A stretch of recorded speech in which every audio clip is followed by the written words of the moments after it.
শোন, ওকে একটা free advice দিচ্ছি। মেয়েদের পিছনে ঘুরে নিজের জীবনটা বরবাদ করিসনি, নিজের ক্যারিয়ারের দিকে ফোকাস দে। সাকসেস হইলে তোর পিছনে হাজার হাজার মেয়ে ঘুরবে, তাতে মাথায় চুল থাক বা না থাক, আড্ডাতে আদমন ছেদল লেগেই থাক, ওইটাই মেয়েদের ফেভারিট কালার হয়ে যাবে।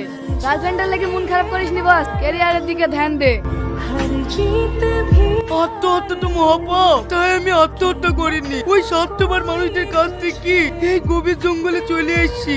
তোর ঘটনা সবই শুনলাম, তুই ভালোবেসছি, কিন্তু ভালোবাসার মানুষটাকে কিভাবে ধরে রাখতে হয় সেটাই জানিসনি। দীর্ঘ 12 বছর সাধনা করে শুধু এটাই শিখেছি, ভালোবাসার মানুষটাকে কিভাবে ধরে রাখতে হয়। এটা আমার এই ভালোবাসার মানুষটাকে আজ পর্যন্ত কোনো মানুষের ছায়া পড়তে দিইনি।